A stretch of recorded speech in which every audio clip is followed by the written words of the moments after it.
도시가 아닌 지역에서 목회하시는 분들을 모셨다고 제가 말씀을 들었습니다. 제 고향은 저기 경남 함양인데요. 경남 함양에 이제 그 아주 이렇게 총구석에 교회가 있는데 한 30분 정도 되시나? 평균 연령이 70대 정도 되시고요. 그러니까 젊은 사람은 하나도 없어요. 다 이제 할아버지 할머니만 계시는데 가끔 이제 시골에 가면 이제 그 교회 예배를 드릴 때도 있고 그런데 도시에서 이렇게 목회하는 거하고 많이 다르잖아요. 저는 전 주로 이제 학생들 대하고 또 이제 교회에서 강의하고 뭐 이런 거 하다가 이제 거기 가면 만약에 여기서 내가 목회한다 그러면 이 할아버지 할머니들 앉혀놓고 내가 무슨 설교를 해야 되나? 그게 생각하면 좀 막막해요. 그래서 할 말도 없을 것 같고 그냥 식사하셨습니까? 그러면 할 말이 없을 것 같은데 근데 이제 여러분들도 이제 시골에서 목회하시니까 아마 조금 다른 분도 계시겠지만 아마 이렇게 제가 이렇게 얘기하는 거 비슷한 분위기에서 이렇게 목회하시는 분도 없지 않으실 거라고 생각이 드는데 하여튼 참 이 교회를 섬기시는 그 열심히 어떤 식으로든 하나님이 참 이렇게 기뻐 받으시는 좋은 제물이 됐으면 좋겠다 그런 생각을 해봅니다. 오늘 제가 이렇게 여러분하고 이렇게 잠깐 나누고 싶은 것은요. 여러분 이렇게 글을 아마 가지고 계시는 걸로 알고 있는데 글이 좀 길어요. 제가 이렇게 읽지는 않습니다. 여러분 나중에 시간 되실 때 심심하실 때 한번 쭉 읽어보시면 뭐 그렇게 어렵고 잘 안 읽히지는 않아요. 뭐 그런 대로 이렇게 뭐 소화불량 안 걸릴 정도로 쭉 읽히니까 읽어보시면 되실 것 같고요. 그냥 오늘은 간단하게 제가 조금 요약하면서 그냥 말씀을 드리도록 하겠습니다. 전체적으로 제가 이렇게 드리고 싶은 말씀은 우리 이제 복음서를 읽어보면 예수님께서 우리를 이렇게 부르시잖아요, 그죠? 나를 따라와라. 그래서 우리가 복음서의 영성을 요약할 때는 제자도라는 말을 많이 씁니다. 우리가 주님을 따라가는 거죠. 주님의 제자다운 삶을 사는 게 제자다. 근데 이제 바울 서준으로 넘어가면 우리가 믿음으로 그리고 은혜로 하나님 앞에 의롭다심 얻고 또 은혜로 구원을 얻고 그런 얘기를 많이 하는데 거기서 또 말하는 영성은 또 조금 좀 다르다는 느낌이 들 수도 있겠죠. 근데 사실 주님께서 선포하신 이 하나님 나라의 복음, 이 하나님 나라의 제자도죠. 우리가 제자로서 살아가는 이 복음의 도리하고 사도 바울이 우리가 믿음으로 의롭다 하심을 얻는다 하는 이야기하고 사실은 같은 이야기라야 말이 되겠죠.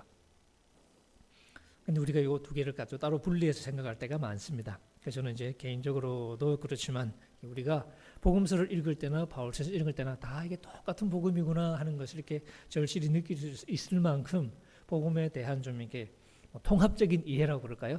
그런 게 우리에게 좀 더 필요하다 하는 생각을 좀 이렇게 많이 하는 편입니다. 뭐 이런 관심에는 개인적인 좀 이렇게 뭐 사실 그 경험들도 많이 작용하고요. 어릴 때 교회를 다니면서 이렇게 교회 다니는 게 별로 다르지 다른 안 다니는 사람과 별로 다르지 않다는 생각을 참 많이 했던 그런 기억들도 그렇고 교회에서 이렇게 많은 일들을 경험하면서 많은 질문들을 갖기도 했었고요. 그리고 또 이제 우리가 비교적 최근에도 보면 우리 교회가 칭찬을 받는 경우도 있긴 하지만 또 이제 사회적으로 지탄을 받는 경우도 참 많고 그 무엇보다도 제가 이제 사실 상징적인 사건인데 참 마음이 많이 아팠던 건 한동안 우리 연예인들이 참 많이 죽었었잖아요, 그죠? 자살을 한 분들이 참 많았는데 그럴 때마다 되게 그 뉴스거리가 되고 예를 들면 뭐 여러분도 잘 아실 건데 뭐 최진실 씨 같은 경우에도 이제 그런 분이 이제 돌아가시고 나면 꼭 뉴스에 나와요. 그 교회를 다녔다, 새벽기도 뭐 하고 목사님하고 상담도 했대더라. 그런데 결국 또 이제 죽은 거죠. 이제 장례식장에 보면 항상 십자가가 있고 또 이렇게 뉴스가 또 십자가를 또 이렇게 크게 또 이렇게 찍어서 이렇게 TV에 보여주고 막 그러잖아요. 그러니까 제가 드는 느낌이 이게 참 우리 교회는 사람은 살릴 수는 없다. 죽는 건 우리 못 막는다. 그런데 일단 죽으면 장례식은 잘 치러줄게. 약간 이런 메시지니까. 그러니까 참 이게 마음이 안타까운 거죠. 그게 아니라 우리가 생명의 약속으로 다가가는 게 사실은 복음인데 왜 우리가 그러지 못할까? 그런 게 참 아쉬움을 갖게 됩니다. 저는 개인적으로 관심이 그래서 복음이 우리의 삶에 어떻게 능력으로 드러나는가. 사도 바울이 늘 말했던 것처럼 복음이 복음인 이유는 다른 게 있는 게 아니라 이 복음이 모든 믿는 사람을 구원에 이르게 하는 하나님의 능력이라는 신념 때문이었죠. 바울은 복음이 능력이라고 불렀는데 그래서 하나님의 복음은 우리에게 찾아오는 이 세상의 그 어떤 조건이나 수단이 아니라 그냥 하늘에서 하나님의 은총으로 찾아오는 창조주 하나님의 새로운 생명의 선물인데 왜 우리가 이 생명을 잘 누리지 못하는 거냐 그런 생각을 하게 되죠. 그래서 저는 이 생명의 복음을 우리가 좀 더 잘 깨닫고 그 생명의 복음을 우리가 살면서 좀 더 잘 경험할 수 있다면 그것이 우리가 바라야 할 가장 중요한 재산이 아니겠는가 그런 생각을 이렇게 하게 됩니다. 그래서 그런 관심을 좀 이렇게 함께 마음에 두면서 이제 여러분이 잘 아시는 말씀을 제가 조금 비틀어서 한번 읽어볼까. 그 이제 여러분 소개한 게 이제 제자와 소금이라는 대목에 보시면 이제 소금에 관한 여러분 잘 아시는 말씀이죠. 그 대목을 제가 뭐 다른 부분에서도 자주 나누는 말씀이긴 한데요. 평소에 생각하는 거 조금 다른 관점에서 이 말씀이 조금은 우리가 흔히 생각하는 것과 좀 다르다 하는 것을 좀 살펴보려고 그럽니다. 이게 산상수훈의 이제 첫 부분이거든요. 산상수훈 이제 5장 시작하면서 예수님께서 이제 무리를 딱 보시고 이제 산에 올라가서 자리를 잡으시잖아요. 제자들이 다 나오죠. 그리고 이제 입을 열어 가르쳐 가라사대. 그리고 이제 산상수훈이 시작합니다. 그럼 우리가 잘 아는 이제 팔복 말씀이 나오고, 그리고 이제 5장 13절에 가면 너희는 세상의 소금이다 하는 말씀이 나오면서 이제 시작이 돼요. 이제 너희는 세상의 소금이다라고 말씀하셨는데 그 이제 세상이라는 게 이제 정확하게 번역하면 너희는 땅의 소금이다. 그게 이제 거의 정확한 번역입니다. 땅의 소금이다. 근데 우리는 이제 되게 거기까지 읽고서 이제 끝내요. 그리고는 이제 뭐 설교를 하거나 이제 생각을 하거나 그 우리가 세상의 소금이 되자라고 얘기를 하는데 이제 우리의 조금 약간 병폐일까요? 우리가 성경 읽을 때 의외로 우리가 성경을 하나님의 말씀으로 굉장히 존중하지만 의외로 우리가 성경을 함부로 하는 경향이 없지 않습니다. 특히 해석할 때는 그러니까 읽고 그 다음부터는 우리 마음대로 해석을 많이 하는 거예요. 그러니까 실제로는 존중하는 게 아닌 거죠. 그래서 우리가 조금 읽을 때 신중하게 읽을 필요가 있다. 뭐 그런 것도 생각을 해볼 수 있을 것 같습니다. 예수님이 세상의 소금이라 그랬죠. 근데 우리는 소금이 되자라고 얘기를 하고 소금이 된다는 게 무슨 뜻인가를 우리가 생각을 하죠. 세상에 소금이 되는 게 무슨 뜻이냐라고 물으면 여러 대답을 할 텐데 제가 들은 대답은 대개 두 가지였던 것 같아요. 우리 일상생활에서 소금이 되는 게 뻔하잖아요. 한 가지는 이제 조미료로 쓰이죠.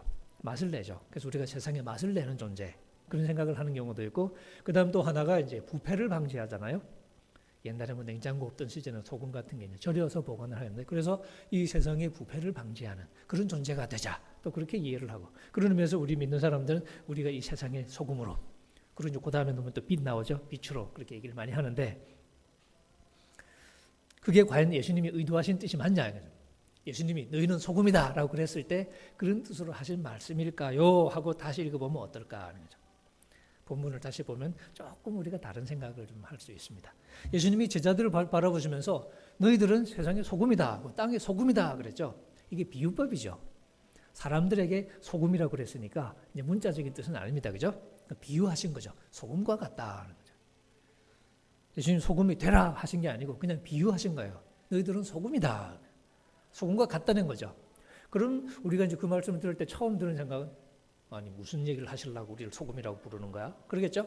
소금이라고 그럴 때는 무슨 의도가 있으셨겠죠? 왜 우리를 소금이라고 그러지? 우리는 거기까지 듣고서는 오케이, 방부제, 조미료, 아멘 그러는데 예수님은 그 얘기 안 하셨단 말이죠. 그냥 소금이라고 그러셨어요. 그러니까 우리가 이제 묻습니다. 왜 소금이냐? 예수님이 왜 소금인지 얘기 다 해주셨어요. 근데 우리가 잘 안 읽어요. 성경 공부도 할 때는 끝까지 다 읽는데요. 설교할 때는 세상에 소금이니만 가지고 주로 얘기하기 때문에. 근데 왜 소금인지는 예수님이 이제 그 다음 얘기를 해주십니다. 보면요, 만일 소금이 만일 그 맛을 잃으면 무엇으로 짜게 하리요? 이게 예수님이 하고 싶은 말씀이죠. 소금인데 맛을 잃었어요. 그래서 실제로 소금이 맛을 잃을 수 있는지 없는지는 잘 몰라요. 학자들도 옥신각신 하는데 일단 맛을 잃었다고 칩시다. 그럼 어떻게? 무엇으로 짜게 하겠냐? 조금 이제 오해를 하실 수도 있는데 여기서 무엇으로 짜게 하리요는 음식을 짜게 한다는 뜻이 아니고요. 소금을 두고 하는 얘기입니다. 소금이 만일 그 맛을 잃으면 무엇으로 다시 그 소금을 짜게 만들겠냐 하는 뜻입니다. 음식은 그림에 안 나옵니다. 예수님은 소금만 넣고서 소금 맛 잃어버렸어. 다시 짜질까 안 짜질까? 이건 수사 의문문이죠. 물론 예수님의 대답은 짜게 할 수 없다 하는 거예요. 그러니까 소금이라는 게 원래 그런 물질이라는 거죠. 한번 맛을 잃어버리면 그 짠맛을 회복할 수 없어요. 여러분 영어 성경을 혹시 보시는 분은 영어 성경 보시면 조금 더 이해하기가 쉽게 번역이 되어 있습니다. 무엇으로 다시 그 소금을 짜게 만들겠냐 하고 이렇게 번역이 되어 있거든요. 그러니까 이게 예수님이 하신 말씀이죠. 너희들 소금이야. 무슨 뜻이죠? 야, 소금은 한번 맛 잃어버리면 짜게 할 수 있을까? 안 되죠. 그렇지. 그럼 짜게 못하면 어떻게 해요? 소금인데 짠맛을 잃어버렸어. 근데 회복은 안 된대요. 그럼 어떻게 할까요? 계속 읽으면 되겠죠. 후에는 아무 쓸데없어 다만 박혀버리고 사람들에게 밟힐 뿐이니라.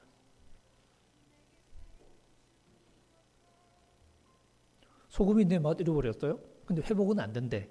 근데 소금이 맛 없으면 소용이 없죠. 그래서 그냥 버리는 거죠. 버리면 밟히겠죠. 그런 거야. 그건 무슨 말씀입니까? 너희들은 소금이다. 소금 맛 잃어버리면 회복이 안 된다. 그래서 어떻게 해요? 버린다. 밟히겠지? 별로 어려운 말씀 아니죠. 편한 말씀은 아닙니다. 근데 어렵지도 않아요. 예수님은 제자들을 소금에 비유하시면서 맛을 잃어버리면 심판을 피할 수 없다는 말씀을 하시고 싶었던 거죠. 그런 의미에서 너희들은 소금과 같다. 소금은 한 번 맛을 잃어버리면 그 맛을 회복할 수 없다. 제가 지금 이렇게 강의를 하는데 아는 얼굴들이 많이 보여서 제가 지금 조금 헷갈려가지고 자꾸 지금 집중이 잘 안 되는데요. 저하고 수업을 했던 분들이 상당히 많네요. 예수님은 사실은 경고하시는 거죠. 제자들에게.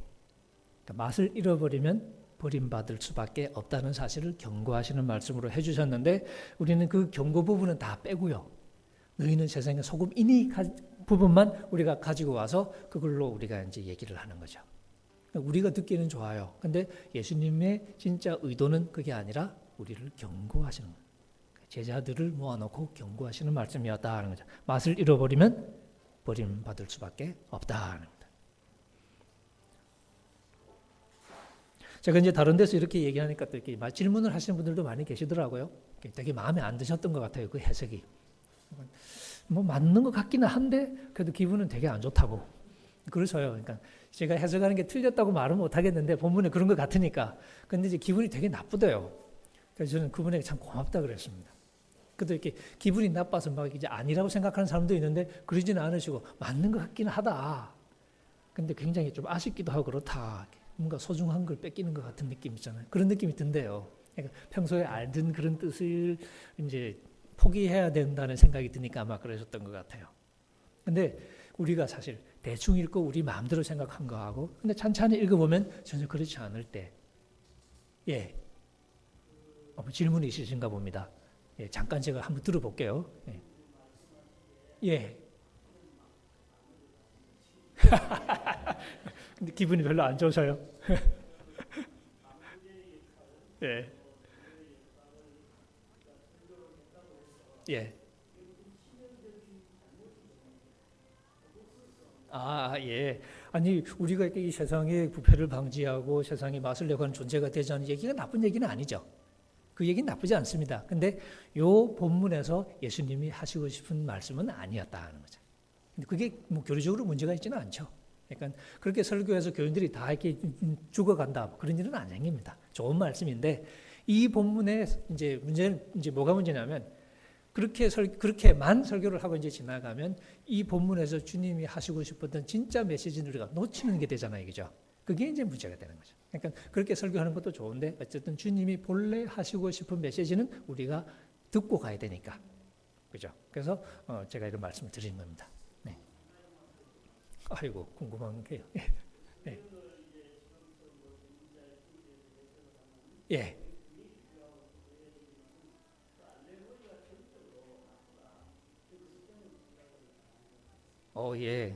예. 예. 어떤 부분은 그렇게 해석을 해야 됩니다. 예를 들면 이렇게 씨 뿌리는 자의 비유 같으면 다행히 알레고리로 되어 있는데요. 이제 우리가 알레고리로 주신 말씀은 그렇게 해석하면 되는데 여기서의 말씀은 이제 그렇게 주신 게 아니고 예수님이 의도를 선명하게 밝혀놓으신 그 경우에 해당되기 때문에 주님이 밝혀놓으신 의도를 따라가는 게 맞습니다. 그러니까 여기서는 우리가 마음대로 해석할 차이는 이 본문에서는 없다고 보는 게 사실은 맞을 겁니다. 근데 다른 본문 경우에는 우리가 조금 그런 게 필요할 수도 있어요. 예, 감사합니다. 일단 우리가 이제 이 부분을 그렇게 다시 읽으면 이 부분은 우리가 세상에 소금이 되자, 빛이 뭐 이렇게 되자라고 말하는 게 아니라 우리에게 경고를 주신 제자로서의 맛을 잃어버리면 버림을 받을 수밖에 없다 하는 사실을 경고하시는 말씀으로 일단 우리가 이제 읽습니다. 그다음 이제 좀 더 넘어가면 또 이제 바로 이제 14절부터는 예수님이 또 이미지를 또 살짝 바꿔서 빛에 관한 말씀을 또 하고 계시죠. 그다음에 이제 너희는 세상의 빛이다. 두 번째 이미지가 나옵니다. 우리가 이제 이 붙어 나오니까 이걸 붙여가지고 우리가 세상의 소금이 되자, 빛이 되자 그렇게 이제 많이 얘기를 하죠. 근데 이제 요 경우에도 예수님이 이 빛이라는 이미지를 가지고 무슨 말씀을 하시고 싶었을까 하고 또 이제 우리는 질문을 던져보는 거죠. 아까는 소금이라고 그랬다가 이제는 또 빛이래요. 이번엔 또 무슨 의중으로 우리를 빛이라고 그러시나? 그것이 우리가 문자적으로 빛은 아니거든요. 빛과 같다고 비유하신 건데, 근데 빛이라는 것도 뭐 빛의 여러 가지 속성이 있잖아요. 어떤 부분을 가지고 우리를 빛이라고 말씀하시는지 아직 모르거든요. 우리는 그냥 빛이라는 말만 듣고 빛이 되자 그러고 이제 우리가 빛을 생각한 거잖아요, 그죠? 근데 대개는 맞을 수 있어요. 근데 주님이 그렇게 말씀하셨냐? 조금 읽어봅니다. 근데 14절에 보시면 너희는 세상의 빛이다. 그리고 그 다음에 나오는 말씀이 뭔가 좀 안 맞는 것 같아요. 산 위에 있는 동네가 숨기우지 못할 것이요. 그게 세상의 빛하고 뭔 상관이래? 하는 생각이 들죠. 근데 사실은 너희는 세상의 빛이다라고 하신 말씀을 설명하는 말씀이 바로 이 말씀이거든요. 그러니까 의도가 뭔지 가장 잘 나타나는 게 바로 그거예요. 산 위에 있는 동네가 숨길 수 있을까요? 없을까요? 라고 물으면요. 이 산, 높은 언덕 위에 동네, 이 동네가 그냥 조그만 동네가 아니고 도시예요. 이게 우리 헬라어로 이렇게 폴리스라고 되어 있는데 도시 있죠. 규모가 있는 높은 언덕에 도시가 건설이 되어 있습니다. 그럼 보이게 안 보이게 그러면 보이죠. 네. 근데 가끔은 우리가 이제 뭘 이렇게 짓고 하는데 남들에게 보여주기 싫은 게 있잖아요. 그런 거는 어디다 짓죠? 안 보여주고 싶은 거. 그럴 때 우리가 땅을 파죠. 땅을 파서 이렇게 숨겨놓죠. 그래서 뭐 땅굴이 있니 없니, 땅굴이 몇 개니, 뭐 온갖 얘기도 하고. 그다음 제가 대학 다닐 때도 뭐 이 학교 뒤쪽이 과천인데 그러니까 관악산 밑에 무슨 시설이 있니 없니 뭐 그런 이상한 소문들이 도는데 소문이죠. 네, 확인을 못 하니까 안 보이니까. 그러니까 설사 소문이 돌아도 확인은 안 돼요. 안 보이거든요. 산 위에 있는 레이더는 보이지만 산 속에 뭐가 있는지는 모르는 거죠. 그것처럼. 그러니까 보여주기 싫으면 우리는 아래에 감추죠. 근데 보이고 싶으면 올리겠죠. 그래서 산 위에 동네를 지었다는 얘기는 과시하기 위해서 그렇게 지었다는 얘기가 되겠죠. 그래서 산 위에라는 단어를 잘 보시면 좋겠습니다. 그러니까 산 위에 있는 동네는 숨길 수 없는 거야. 이게 주님이 하시고 싶은 말씀입니다. 숨길 수 없어요. 산 위에 있는 동네는. 그 다음에 요거 이렇게만 해서 또 이제 못 알아들으니까 조금 더 갑니다. 사람이 15절 등불을 켜요. 등불을 켜서 말 아래 두지 않고, 말은 이제 그릇이죠. 우리 한 말, 두 말, 곡식재는 용기를 가리키기도 하고 또 이제 그 단위를 가리키기도 하는데 한 말이면 10대니까 크기가 좀 있거든요. 이제 저희 처가에 가면 그 통이 하나 있는데 그러니까 등불을 켜서 그 말로 이렇게 덮어버린다고 쳐보자. 말 아래 두는 거니까 그 그릇으로 등불을 덮어버려요. 우리가 그러나요? 촛불을 켰어요. 제가 어릴 때만 해도 정전이 참 자주 됐던 것 같거든요. 참은 정전이 돼서 이렇게 장롱 위에 올려놓은 초 이렇게 막 더듬어 찾아가지고 그 불 켜서 책상 모서리에 이렇게 막 켜놓고 그랬던 기억이 나는데 그렇게 책상 모서리에 안 하고 저기 구석에 가서 쓰레기통으로 덮어버렸다. 제가 그런다고 쳐보십시오. 그럼 다른 사람이 저를 뭐라고 생각하겠어요? 저한테 참 잘해주겠죠. 마음이 되게 안 됐어서 저한테 하면 되게 잘해줄 것 같아요. 그죠? 근데 우리가 보통은 그렇게 말 아래 두지 않습니다. 어디에 두죠? 우리 성경 말씀대로 말 아래 두지 않고 등경 위에 두나니. 역시 위가 나왔죠? 그러니까 아래 두지 않고 등경 위에 둡니다. 그래야 집안 모든 사람에게 비칠 거 아니에요. 그러니까 등불이 집안 모든 사람에게 비치기 위해서는 이게 바닥에 깔리면 안 되고 위에 올라가야죠. 그래서 등경 위에 둡니다. 우리 여기 불도 이렇게 위에 지금 쭉 해놨는데 이거 형광등 가리기 되게 힘들 것 같아요. 그죠? 전구 나가면 사다리 놓고 뚜껑 열고 사다리 해야 되는데 그러다 다칠 수도 있고. 아예 안전하게 바닥에 깔죠, 뭐 그냥. 근데 그러면 우리가 그러면 안 되죠. 다 가려버리니까. 제가 지금 가려버린다 이런 표현도 썼습니다. 위에 두는 목적이 뭘까요? 집안 모든 사람에게 비춰야 되니까. 산 위에 있는 동네는 숨을 수 없죠. 다 보이죠. 그러니까 여기서 지금 예수님이 의도하는 포인트가 뭔지 감이 좀 잡히시나요? 예수님은 지금 위에라고 말씀하시면서 지금 사람들에게 드러난다는 이야기를 지금 하고 계십니다. 지금 제자들을 비유하는 거예요. 너희들은 빛이다. 근데 빛이라는 것이 등불이라고 쳐보죠. 너희는 등불과 같다. 근데 등불을 어떻게 하냐? 아래에다 감추냐? 안 그러죠. 위에다가 올립니다. 사람들 다 보이는데. 그래야 사람들에게 비치니까. 그러면 빛이 빛으로 역할을 하기 위해서 가장 기본적인 조건이 뭐냐? 위에 올라가는 거죠. 그래서 사람들에게 보이는 거죠. 예수님이 지금 여기서 산 위에 있는 동네가 숨을 수 없는 거 아니냐라는 말씀도 그렇고 등불도 그렇고 결국 예수님이 하시고 싶은 말씀의 핵심은 사람들에게 보이는 것. 이게 빛이 빛으로 역할하기 위한 큰 조건이죠. 감추면 빛이 아무 소용이 없잖아요. 그죠? 빛은 사람에게 드러나야 비추거든요.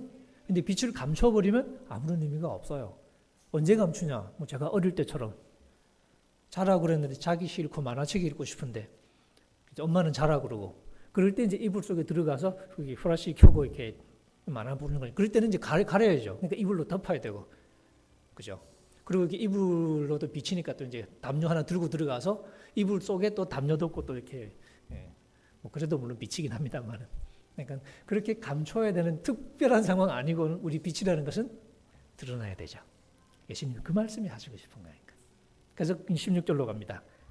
이같이 너희 빛이 사람 앞에 비치게 하여. 이게 포인트죠. 이게 사람 앞에가 굉장히 중요합니다. 우리가 빛이 있어요. 그죠? 우리가 제자로서의 빛. 아까는 이제 소금의 맛이었는데 이제는 빛이죠. 우리 빛이 사람 앞에 비치게 하여. 그래서 그 사람들로 하여금 너희 착한 행실, 이게 좀 빛을 착한 행실이라고 번역을 해주셨습니다. 예수님이.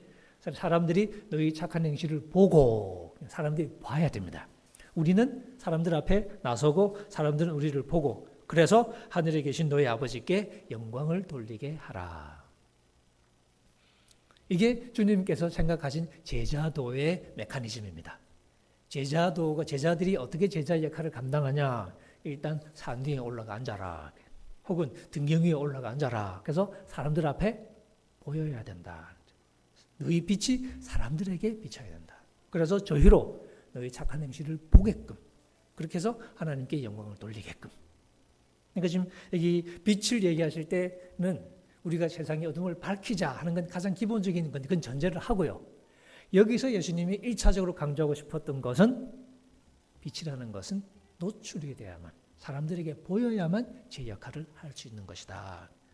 그 제자들에게 너희들은 빛이야 라고 말씀하셨어요.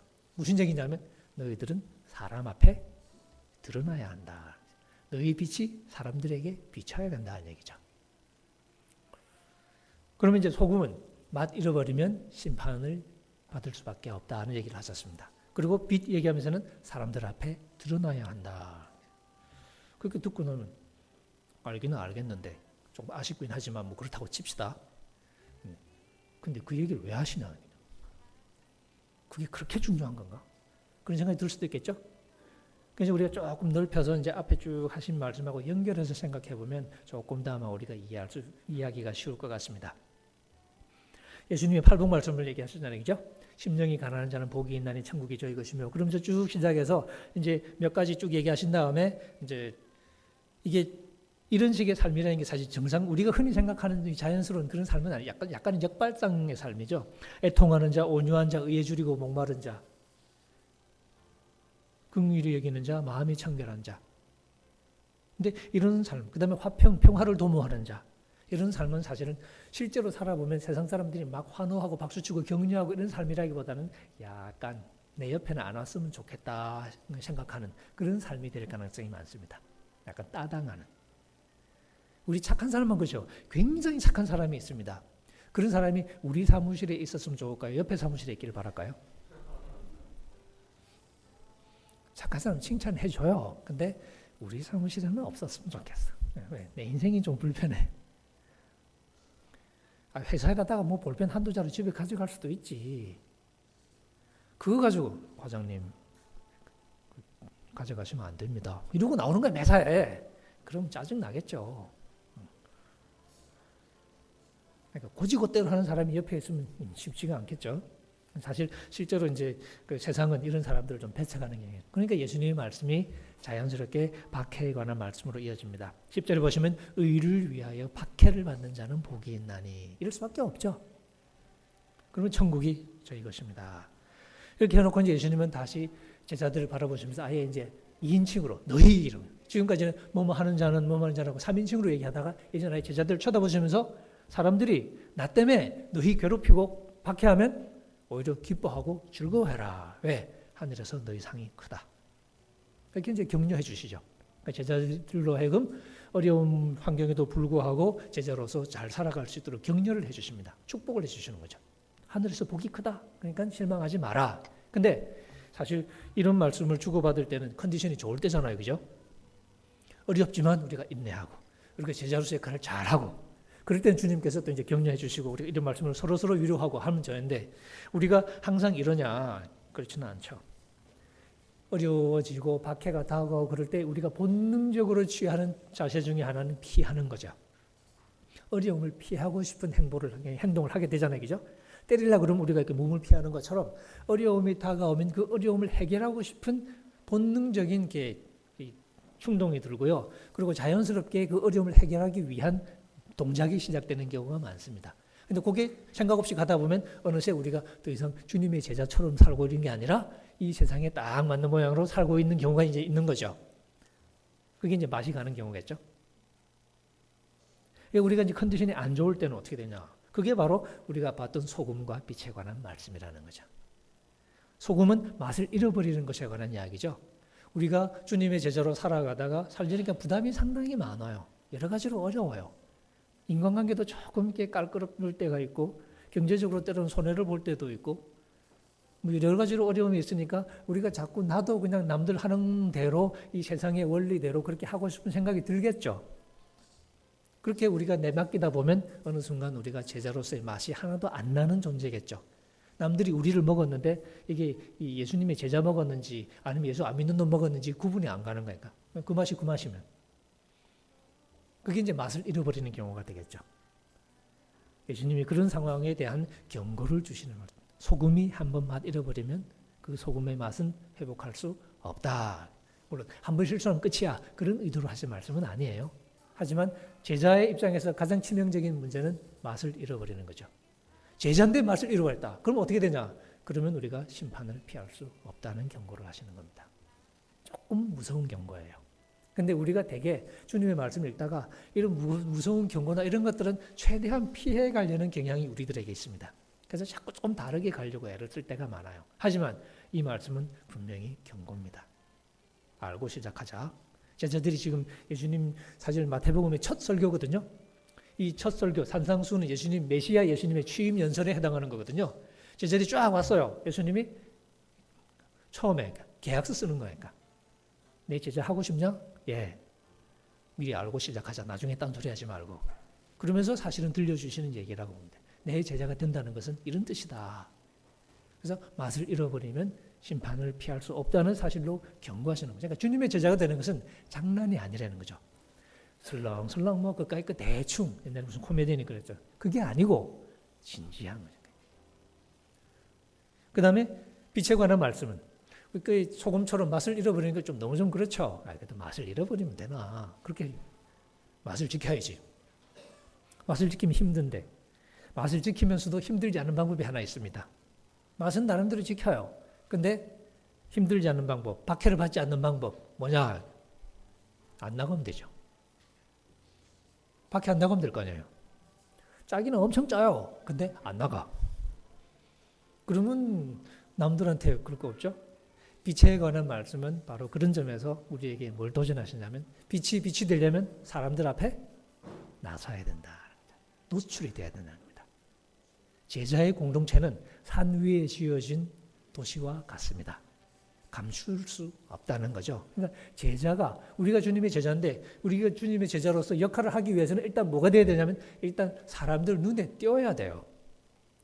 그래야 사람들이 뭘 보든지 말든지 할 거 아니에요. 그래서 사람들이 우리를 보는 거죠. 물론 우리를 봤을 때 의악하면 안 되겠죠. 16절의 말씀처럼 저희로 너희 착한 행실을 보고, 그러니까 우리가 제자로서 살아가는 그 짠맛 있잖아요. 그죠? 그것을 사람들로 하여금 보게 해주는 거죠. 그래서 그 사람들이 하늘에 계신 너희 아버지께 영광을 돌리게 하라. 이게 이제 제자가 제자로서의 밥값을 하는 기본적인 메커니즘이라고 말씀하시는 겁니다. 근데 우리가 이제 신앙생활을 하다가 보면 힘드니까 때로는 이 세상에서 세상 사람과 똑같이 행동을 해버리고 예수 믿는 놈인지 안 믿는지 표시가 안 나는 거죠.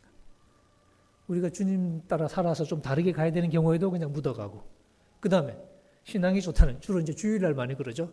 신앙이 좋은 분위기, 그럴 때는 남들한테 안 나가고, 그죠? 주일 되면 교회마다 또 이렇게, 그죠? 얼마나 뜨겁습니까? 주일 교회 가보면 신앙 좋은 사람들이 얼마나 많습니까? 그 신앙 좋은 사람들이 그렇게 신앙 좋은 줄을 밖에서는 아냐? 모르죠. 밖에서는 주일날 교회에서 우리가 뭐 하는지 몰라요. 우리끼리 그냥 기분 좋은 거지. 나가서는 또 맛을 또 살짝 접어놓는 분들이 많아가지고 맛이 잘 안 나나 봐. 어떤 경우든 우리가 제자로서의 역할을 실패하는 경우들이죠. 맛을 상실하든지 아니면 나가는데 실패하든지, 그러니까 사람들하고 접촉을 못해서 제자로서 역할을 못하든지 아니면 맛을 잃어버려서 제자로서 역할을 못하든지. 예수님이 그래서 처음 시작하시면서 바로 이 말씀으로 제자들을 이제 경고하시면서 긴장하자. 나 따라오는 거 장난 아니다. 나중 가면 예수님이 말씀하시잖아요. 그죠? 누가복음 보면 그런 얘기 나오죠. 제자가 되고 싶었던 막 왔어요. 우리는 한 사람이라도 예배당 들어오게 하려고 막 웬만하면 어려운 얘기 안 하고 싶어 하고 막 그러잖아요. 그죠? 혹시 또 안 나올까 봐. 몇 주 나오고 나면 얘기하지 뭐. 그러고 그냥 넘어가기도 하고. 근데 예수님은 제자가 되려고 온 사람을 딱 세워놓고 잠깐만. 나 따라온다고? 예. Are you sure? 진짜로? 그게 예수님이 이제 비유를 들어 말씀하시죠. 망대를 짓는데 비용이 충분히 있는지 계산해보고 시작하겠죠?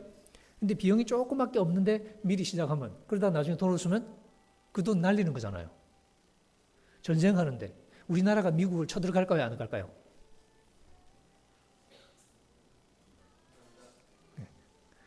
이러면 이제 어떤 사람 미쳤어요? 그죠? 우리가 정신 나가지 않는 한 미국은 쳐들어가지 않습니다. 왜? 우리는 미국에 비하면 형편없이 약소국이니까 그건 어쩔 수 없어요.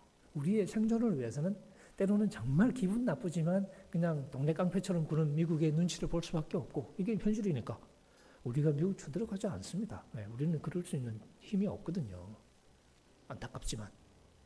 그게 머리를 쓰는 거죠. 예수님이 제자들에게 나 따라올 돈이 있냐? 나 따라오는데 돈 엄청 많이 드는데 비용이 굉장히 많이 든다. 나 따라올래? 얼마나 들어요? 그래서 네 목숨 내놔야 될걸? 이러시죠. 자기 목숨까지도 내놓지 않으면 나를 따라올 수 없다라고 말씀합니다.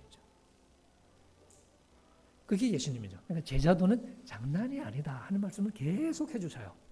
그러면서 나를 따라오는 자는 자기를 부인하고 자기 십자가를 지고, 십자가를 진다는 것은 짐 지고 간다는 뜻이 아니고 죽는다는 뜻입니다.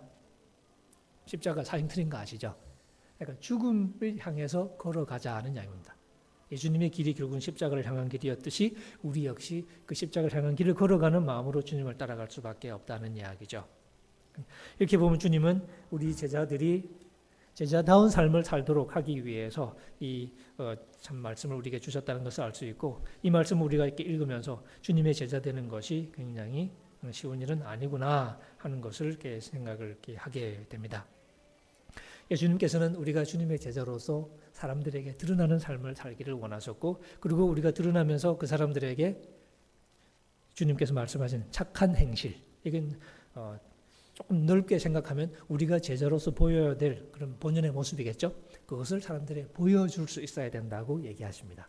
이게 주님이 생각하신 제자도의 가장 기본입니다. ABC. 그러니까 제자도는 뭐냐? 일단 주님의 제자다운 삶의 자태. 그게 뭐냐? 팔복 말씀이 그려지죠. 심령이 가난한 자는, 애통한 자는, 의에 줄이고 목마른 자는. 그래서 역발상적인 삶을 이 세상에서 살아가는 사람들. 그 맛을 가진 사람으로서 이 세상에 나가는 거죠. 사람들 앞에 나서서 사람들이 우리를 보게 하는 것. 바로 우리가 보여주고 사람들이 보는 데서 제자도의 메커니즘이 시작이 된다는 겁니다. 우리가 조금 더 사실은 기억해야 될 부분이라고 말을. 특히 지금처럼 우리가 사실 세상에 우리 교회가 세상에 보여주지 말아야 할 것을 너무 많이 보여줬어요. 그러니까 지금까지는 제자도의 역할을 했다기보다는 오히려 제자로서의 역할을 망각하고 거꾸로 행동을 했다고도 볼 수 있는데 지금이라도 사실은 우리가 이제 뭘 생각해야 되냐면 우리가 제자로서의 역할을 하는 유일한 방법은 이거밖에 없다. 일단 우리 맛이 나야 된다는 거죠. 일단 우리가 맛이 나야 됩니다. 이건 도전일 수도 있죠. 내가 주님을 따르는 제자다운 맛을 가진 사람이라 해야 되는 거죠. 남들에게 나서고 안 나서고는 둘째치고 일단은 짠맛이 있어야 되는 거죠. 심령이 가난하고 애통하고 온유하고 의에 줄이고 목마르고 긍휼히 여기고 마음이 청결하고 평화를 도모하고 내가 살아가는 삶이 이런 삶인가? 내가 이렇게 있어서 좀 더 평화가 잘 이루어지나 아니면 나 때문에 자꾸 싸우나? 아주 기본적인 질문부터 시작해서 내가 정말로 이 땅에서 하나님 나라의 비전을 이루어가는 그런 짠맛을 가진 사람인지 아닌지를 돌아보는 작업이 필요하겠죠. 저희 시골의 이제 교회도 이렇게 한사코 교회 안 나오는 분들이 계셔요. 근데 그런 분들이 하는 얘기 중에 하나가 이제 그 전에 교회 열심히 나오는 집사님, 장로님들한테 서운한 게 많아. 서운한 일을 몇 번 당하신 거예요. 그런 거는 절대 안 나간다고 지금도 안 나오고 계시는 것 같은데. 그런 경우들이 참 안타깝죠. 물론 그게 이제 사실 뭐 전부는 아니지만 주님이 우리를 이 땅에 살게 하시고 제자로 살게 하신 가장 큰 목적 중에 하나가 뭐냐면 남들이 안 가진 거 너는 가졌잖아. 보여줘라. 이거거든요. 우리가 구원받았다고 구원을 가졌다고 그것만 좋아하고 끝내는 경향이 있는데 주님은 그게 아니라 그게 우리의 삶을 통해서 남들에게도 보여줘야 된다는 거죠. 근데 그게 어떻게 드러나냐? 예수님이 말씀하신 착한 행실이라는 모습으로 드러난다 하는 거죠. 그래서 남들이 우리를 볼 때 저 사람 좀 이상해. 저 사람 좀 달라. 이런 소리가 나와야 정상이라는 거죠. 그래서 좀 그러네. 그래서 호기심 들게 만드는 거죠. 그래서 사람들이 우리를 통해서 예수님을 통해서 천국 복음을 들었던 것처럼 이제는 우리를 통해서 사실 천국 복음을 들을 수 있게 되는, 일단은 듣기 전에 보게 되는 거죠. 천국 복음을 보게 하는 것, 그것이 우리 제자의 역할이라고 말할 수 있습니다. 그런데 우리가 이 보여주는 역할에 너무 실패를 해가지고 가끔 이제 신화를 연구하는 어떤 학자는 미국 사람인데요. 미국 목사들을 얘기하면서 자기가 보니까 참 교회 목사들이 참 안타깝다. 그런 사람이 자기가 생각하기에는 그냥 한번 보여주면 끝날 것 같은데 그 한번 보여주지를 못하고 말로 어떻게 해보겠다고 계속 그러고 있다는 거죠. 그러니까. 근데 말로 되냐 안 되지. 그렇게 빈정거리는 적이 있어요.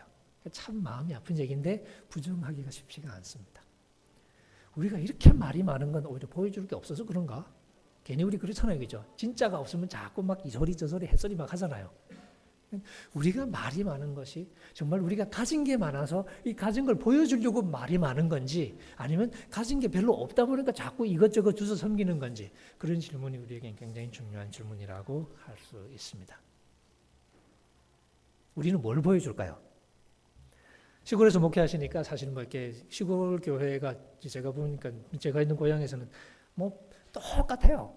거의 매일이 비슷하고 일주일이 거의 똑같이 그냥 계속 반복이 되는데 근데 목사님이 그래도 이렇게 한번 이렇게 사과밭에 나타나 주시면 그게 또 고맙고 근데 또 이제 그것도 안 해주시니까 또 섭섭하고 뭐 주로 이런 식이에요.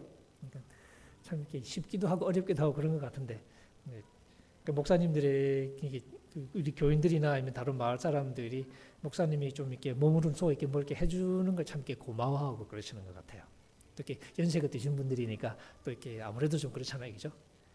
되게 경로당 모여서 이렇게 노닥거릴 때가 많으신데 또 이렇게 가서 또 이렇게 뭐 말 한마디 따뜻하게 해주고 그러면 그것도 이렇게 고마워하고 그러시는데 뭐 그럴 수도 있겠고 상황마다 다르겠죠. 하지만 어쨌든 우리가 복음을 가졌으니까 남들이 안 가진 뭔가를 가졌으니까 우리가 그걸 남들에게 보여줄 수 있어야 되는데 상황마다 다르지만 어쨌든 우리가 가진 것을 보여주는 것, 그것이 우리 제자로서의 역할일 것이고, 그건 우리 이제 목회자들도 마찬가지죠. 목회자는 안 보여줘도 되고 부목사들부터 다 보여주라고 그러고 나는 그냥 담임 목사로서 그냥 다 이것만 하면 된다. 그건 아닐 거 아니에요, 그죠?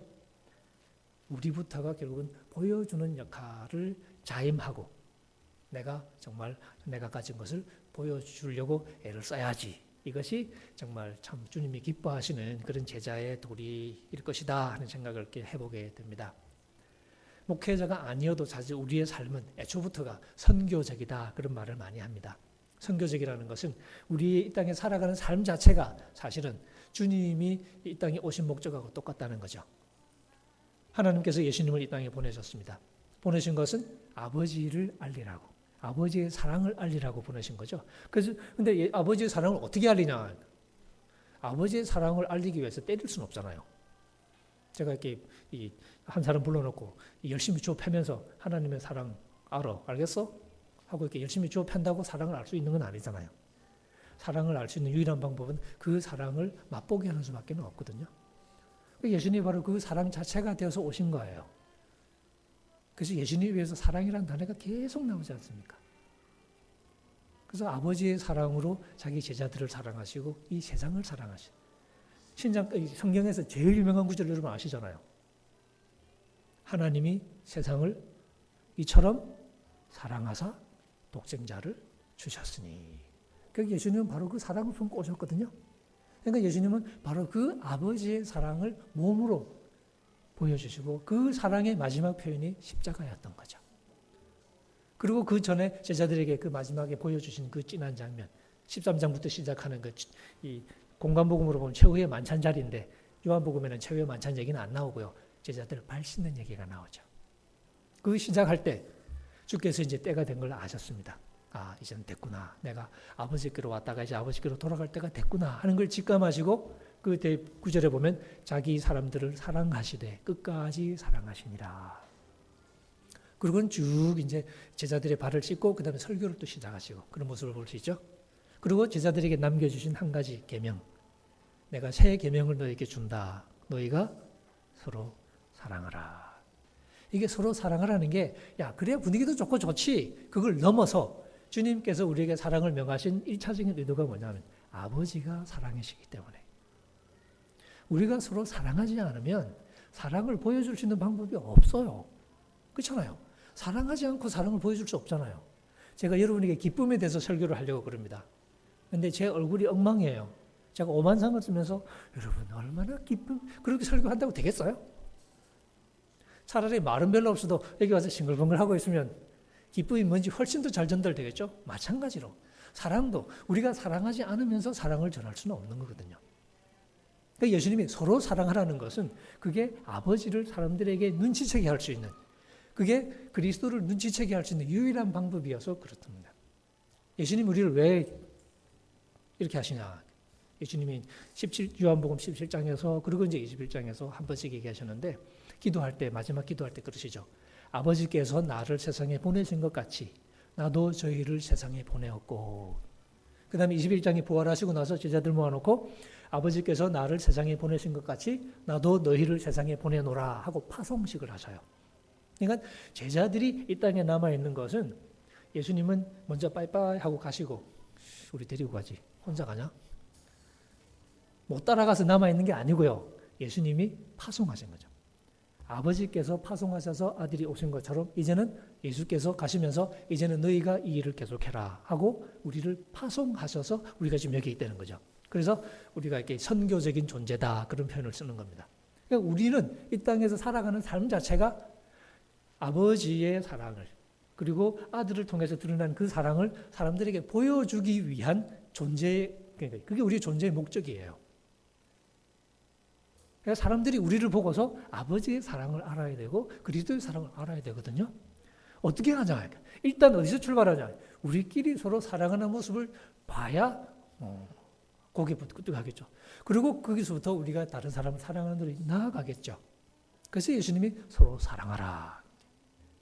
이게 아니면 주님을 사랑할 수도 없는 거죠. 요한복음 15장에 여러분 잘 아시는 말씀이 있죠. 나는 포도나무요 내 아버지 농부. 그리고 가지가 나한테 붙어 있지 않으면 아무런 열매 맺을 수 없다. 그건 다 알죠. 그럼 우리가 주님 안에 붙어 있으면 열매를 맺겠나요? 근데 예수님 말씀 좀 이상하죠. 무릇 내게 있어. 주님에게 있어요. 내게 있어 열매를 맺지 아니하는 가지마다. 아주 조금 섬뜩한 상황이 나옵니다. 주님 안에 붙어 있는데 열매를 맺지 않는 가지 얘기를 하죠. 그러니 어떻게 하냐? 농부인 아버지께서 그 가지는 잘라버리신다. 그리고 불 쏘시게 하신다 하는 거죠. 열매를 맺는 가지는 더 잘 맺으라고 잘 다듬어 준다. 그러면 우리가 주님 안에 있어야 열매를 맺는 건데, 근데 주님 안에 있는 게 그냥 있는 게 아닐 수도 있다는 얘기잖아요. 그럼 뭐 어떻게 해야 되냐? 그 말씀을 조금 더 읽어보면 나중에 내 말이 너희 안에 거하고 하는 표현이 나옵니다. 그리고 표현이 또 바뀌어서 너희가 내 사랑 안에 거하고 하는 표현도 나옵니다. 그러니까 주님이 우리 안에 거하신다는 표현은 주님의 말씀이 우리 안에 거한다는 말씀으로 살짝 바뀌고요. 우리가 주님 안에 거한다는 얘기는 우리가 주님의 사랑 안에 거한다는 말씀으로 살짝 바뀌어요. 근데 주님의 말씀이 우리 안에 거한다는 건 주님의 계명이 거한다는 얘기거든요. 주님의 계명이 뭘까요? 조금 전에 제가 말씀드린 서로 사랑하라. 이 계명이 우리 속에 거하는 것. 그 다음에 우리가 주님의 사랑 안에 거하는 거죠. 우리가 주님의 사랑 안에 어떻게 거할 수 있나요? 그것도 예수님 설명해 주셨어요. 내가 아버지의 계명을 지켜 그의 사랑 안에 거하는 것 같이 너희도 나의 계명을 지키면 내 사랑 안에 거하리라. 우리가 주님의 사랑을 거는 방법은 주님의 계명을 지키는 거네요. 주님의 계명은 뭐라고요? 서로 사랑하는 거. 그럼 그 얘기가 그 얘기네. 주님의 말씀이 우리에는 거한다는 얘기나 우리가 주님의 사랑 안에 거한다는 얘기나 다 똑같은 얘기나요? 실제로 뭐냐면 우리가 서로 사랑해야 된다는 얘기네. 결국 그래서 그 주님의 말씀이 그 15장의 말씀을 쭉 가다 결국은 내가 이거 왜 얘기했는지 아냐? 그렇게 나갑니다. 내가 이렇게 얘기하는 거는 너희로 서로 사랑하게 하려 함이로라. 그리고 끝나요. 결국은 서로 사랑하라고. 근데 이게 서로 사랑하는 것이 결국 주님과의 관계를 유지하는 거라고 얘기하시는 거죠. 우리가 주님의 사랑 안에 거하는 것, 그건 계명을 지키는 것. 우리 주님의 말씀이 우리 안에 거하는 것, 그게 바로 서로 사랑하라는 계명을 지키는 것이더라는 거죠. 그러니까 주님과의 관계가 적어도 우리가 이 땅에 살 때는 아직 주님이 재림하시지 않은 이 땅에 살 때는 주님이 우리와 몸으로 함께 하시지 않아요. 그죠? 그래서 우리가 기다리잖아요. 안 계시니까. 안 오셨으니까. 그럼 지금 우리가 어떻게 주님과 함께 하냐? 바로 이런 말씀을 통해서 주님의 계명을 지킴으로써 우리가 주님의 사랑 안에 거하고 주님의 말씀이 우리 안에 거하고 이게 바로 지금 우리가 주님과 누릴 수 있는 영적인 교제의 본질이 되는 거죠. 그러니까 주님은 이 세상 다 팽개치고 나 혼자 기도원 올라가서 주여 그러면서 만나는 게 아니고 때로는 그게 필요합니다. 저도 사실 요즘 힘든 일이 많아가지고 기도원 가고 싶어요. 근데 지금 스케줄 때문에 못 가는데 아주 미치겠어요.